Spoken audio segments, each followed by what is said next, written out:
The market plummets. The White House loses control. What caused the administration to collapse on camera? In just one day, more than 700 points vanished from the Dow Jones. Amid a chaotic financial market, the 47th president brought up the idea of a third term. And then, the press conference intended to reassure the American public turned into a disaster broadcast before a global audience. The market earthquake. On March 14th, newly released financial reports revealed troubling signs. Inflation remained high, consumer confidence had dropped, and all major indicators were in freefall. The Dow Jones fell over 720 points. The S&P lost more than 113, and the Nasdaq plunged nearly 500 points. The steepest decline in months. But amid these numbers, what shocked the public was not just the data. Fox News, a network typically supportive of the administration, published a poll. 56% of Americans disapproved of how Trump and his cabinet were handling the economy. Only 43% believed the White House was fulfilling its role. The pressure was mounting, and the White House was forced to respond. An outdoor press conference was held the same day, meant to demonstrate control, a signal to the public that everything was still under control. But unexpectedly, it opened up a whole new crisis. The obsession with a third term. When asked about the administration's response to economic instability, White House Press Secretary Caroline Leavitt began with familiar rhetoric. And shame on you and shame on the mainstream media for trying to cover for these individuals who have. This is a vicious gang. But then, a reporter asked a surprising question. Would the president potentially run for a third term? As he said, there are methods there. Look, you guys continue to ask the president this question about a third term, and then he answers honestly and candidly with a smile, and then everybody here melts down about his answer. The president was talked about this last night on the plane. He said, it's not really something we're thinking about. He has 4 years. There's a lot of work to do. We've done a lot in these nearly first 100 days, and the American people love what this president is doing. That answer, rather than quelling speculation, ignited a wave of doubt. An administration that should embody the law was now sidestepping what the Constitution plainly says. More importantly, they did not rule it out. In those brief moments, the American public began to ask a much deeper question than inflation. If legal limits are being downplayed, where will power go next? When the White House fails to respond, tension built throughout the press conference. Reporters continued pressing. As you said last week, Caroline, you said there would be an investigation or a review into how Jeffrey Goldberg's number got on that group chat. What's the status of that review? And what is the status of National Security Advisor Mike Waltz? As the president has made it very clear, Mike Waltz continues to be an important part of his national security team. And the president and Mike Waltz and his entire national security team have been working together very well. If you look at how much safer the United States of America is because of the leadership of this team. This would be the occasion for Trump to announce new tariffs, a major policy adjustment aimed at ending decades of unfair trade. But what the market needed was not a ceremonial event. No one heard the words interest rate cut, small business relief, or tax suspension. The kinds of actions that could restore confidence. The market needed a plan. And the White House only delivered vague statements and symbolic events. Don't take your eyes off the screen, because what just happened might only be the tip of the iceberg. $390 billion pulled from U.S. bonds. This isn't a protest. Allied countries are preparing for the financial storm, and the reason Trump is back. From Canada, China to Ireland, Norway, and even Japan, countries are rushing away from the U.S. dollar as if they are preparing for a storm that's about to hit. The main cause, Trump's re-election has increased concerns among international leaders about the return of the America First policy. This policy not only brings higher tariffs, but also expands financial sanctions, threatening global stability. As U.S. interest rates rise, U.S. government bonds are no longer as attractive as before, since the low yields fail to compensate for the increased risks. The instability in economic and trade policies, especially after the Russia-Ukraine war and U.S.-China tensions has led countries to reassess their financial strategies. Not only are they reducing their dependence on the US dollar, but many have also started to shift, seeking safer assets like gold, the euro, or even digital assets to protect their economies from increasingly unpredictable fluctuations. See the Allies' withdrawal wave. In the last 3 months of 2024, it wasn't just 1 or 2 countries, but a whole range of nations that carried out a massive sell-off. Brazil pulled out $55.9 billion. Ireland reduced $42 billion, while the Cayman Islands and Canada also decreased by $41.2 billion and $37 billion, respectively. India and Norway cut nearly $35 billion each, and even Japan and China reduced by $7.8 billion. This shows that countries no longer trust holding assets in U.S. bonds, despite the stability of the U.S. dollar. And this raises the question, are these nations preparing for a major shift in their financial strategies? Trump triggers global trade retaliation wave. Many believe this event is no accident.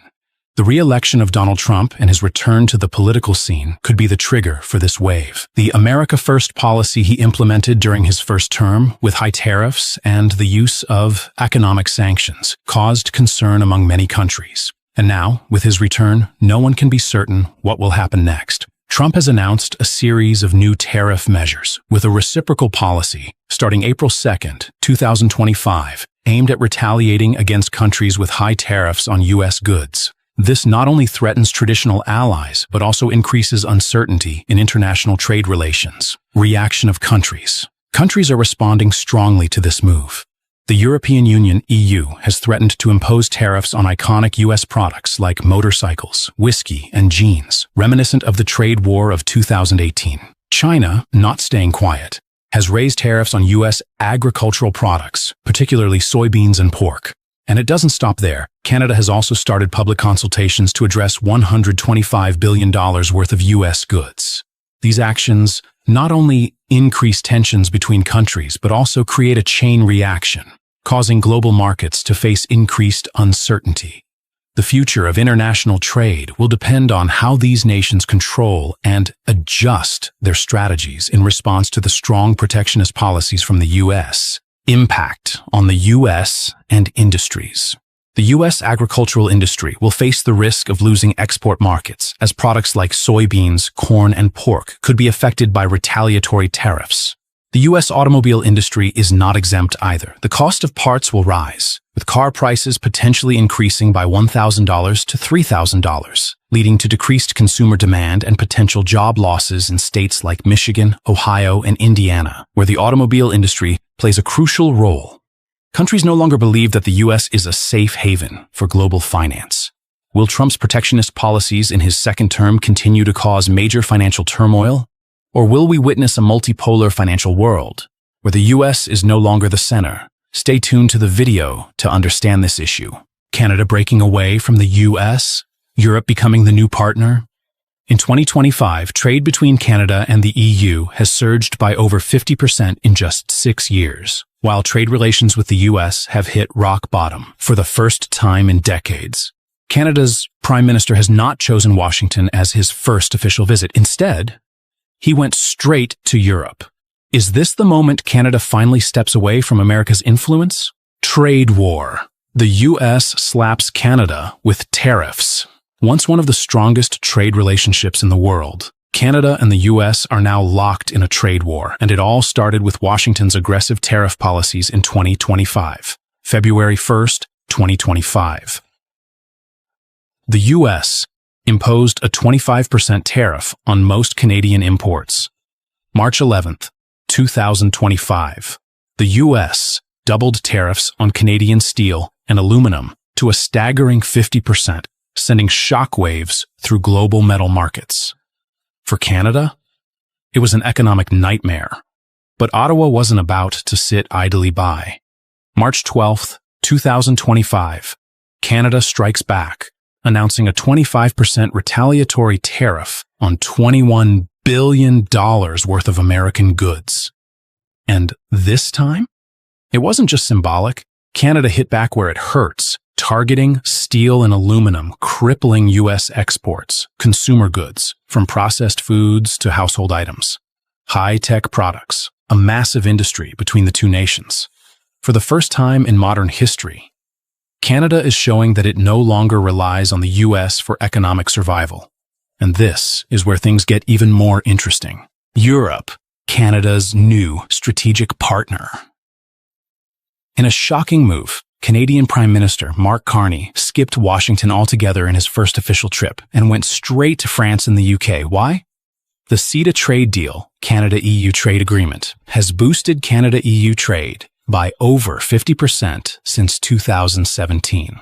The EU is now Canada's third largest trade partner, only behind the US and China. Canadian exports to the EU have soared 46.4% since 2016, giving Canada more options than ever before.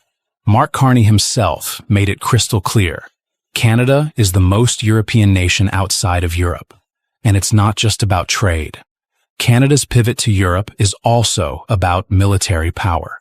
Canada joins Europe's military alliance, a shift in global power. Canada isn't just looking to Europe for economic strength. It's also making big moves in the military sphere. Some major developments. Canada joins the EU's PESCO military project, allowing faster troop movements across Europe. Canada leads NATO forces in Latvia, solidifying its role in defending Europe from external threats. Canada expands intelligence sharing with the UK, boosting cybersecurity and economic warfare defenses. For the first time ever, a non-EU nation is participating in PESCO, proving that Canada is now an essential player in European security. The message is clear. Canada is no longer looking only to the US for global leadership. The US reacts, but is it losing control?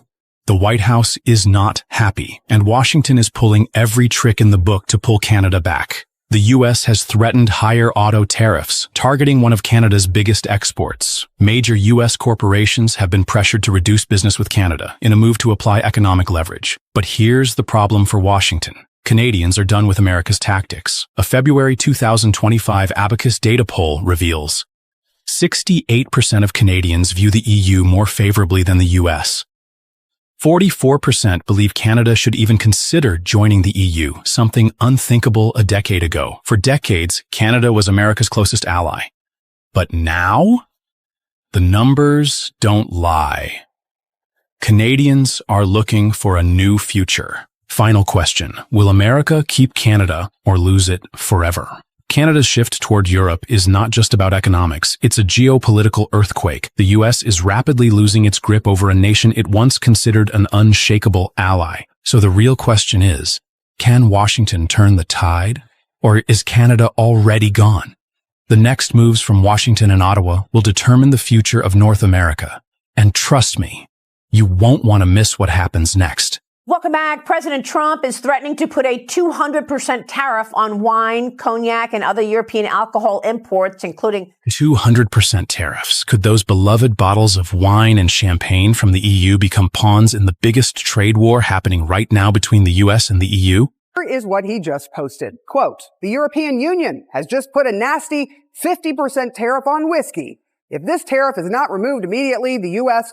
will shortly place a 200% tariff on all wines, champagnes, and alcoholic products." President Donald Trump has issued a bold threat. If the EU does not change its tariff policies on U.S. steel and aluminum, the U.S. will impose tariffs as high as 200% on wine, champagne, and other alcoholic beverages from EU countries.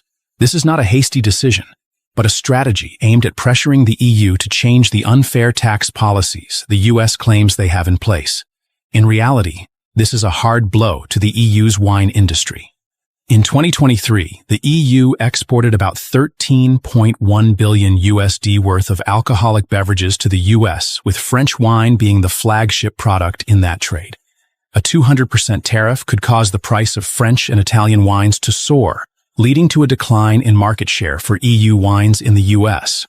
This could severely impact major wine producers in Europe, as American consumers will face double the price for their favorite wines. The wine industry is unlikely to sit idly by. This tariff increase will certainly hit the wine industries in countries like France, Italy, and Spain hard. But this is not just a loss for Europe. If tariffs on EU wine rise, US consumers may turn to other options, including domestic wines. shrinking the market share of EU wine producers in the US. One day to the other, we will have to stop to send our wines to the United States. There is no way we can sell wines in the United States. We can reach this market if we are suffering a 200% tariff.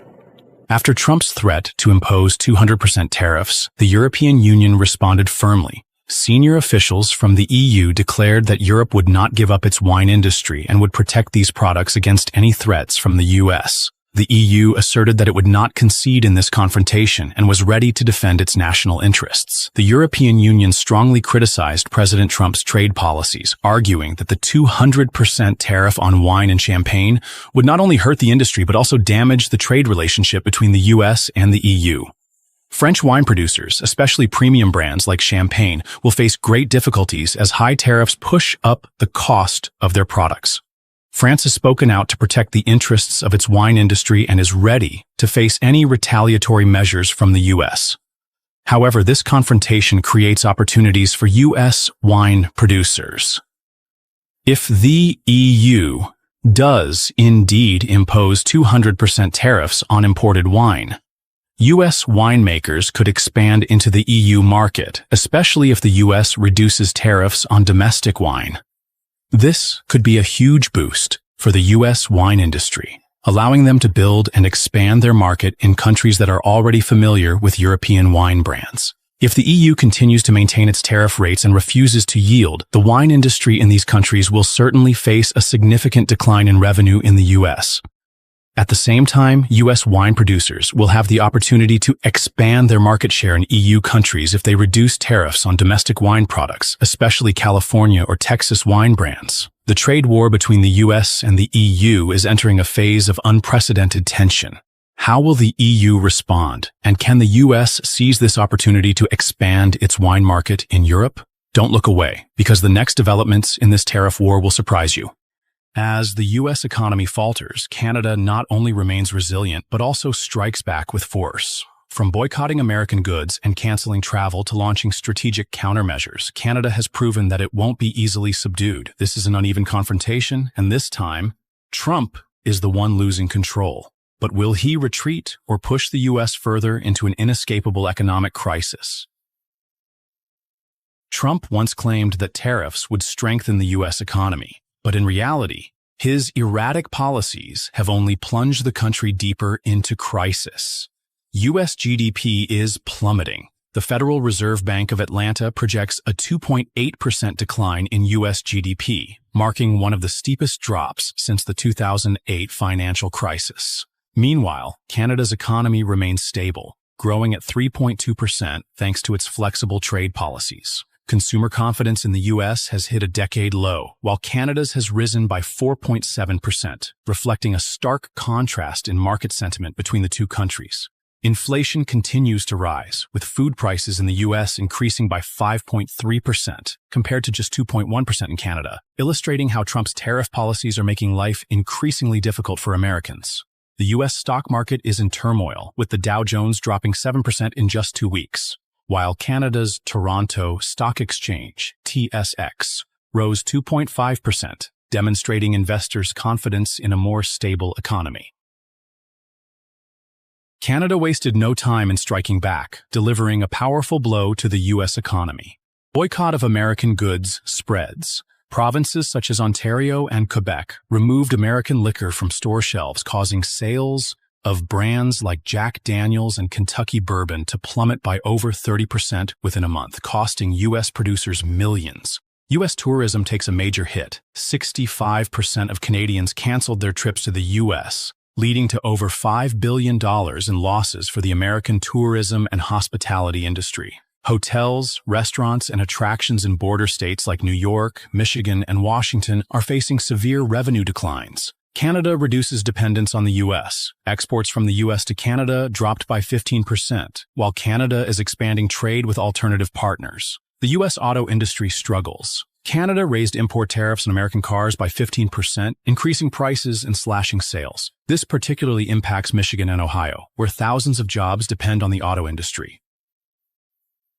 Beyond economic retaliation, Canadian leaders are openly condemning Trump's policies on international platforms. Chrystia Freeland. These are the dumbest tariffs in history. The U.S. is hurting itself more than it is hurting Canada. Prime Minister Justin Trudeau, we will not back down. Canada will maintain its retaliatory measures until the U.S. removes these unjustified tariffs. Mark Carney, a leading candidate for the Liberal Party leadership. Canada's economy will outpace the U.S. if Trump's administration continues its failed policies. Canadian media and business leaders are criticizing Trump, calling this a crisis of his own making, while even some of America's allies are questioning Washington's stability. With every tariff Trump imposes, Canada not only retaliates but ensures the U.S. economy suffers greater losses. The U.S. is losing its trade advantage, while Canada expands its economic partnerships, reducing reliance on the American market. Chaos within Trump's administration continues as businesses and officials criticize his inconsistent trade policies. U.S. states are feeling the impact, particularly industrial hubs like Michigan, Ohio, and Texas, which depend heavily on exports to Canada. Trump's approval rating continues to drop, reaching 39%. The lowest since his re-election campaign began. The U.S.-Canada trade war is escalating rapidly. Do you think Trump will find a way out of this crisis?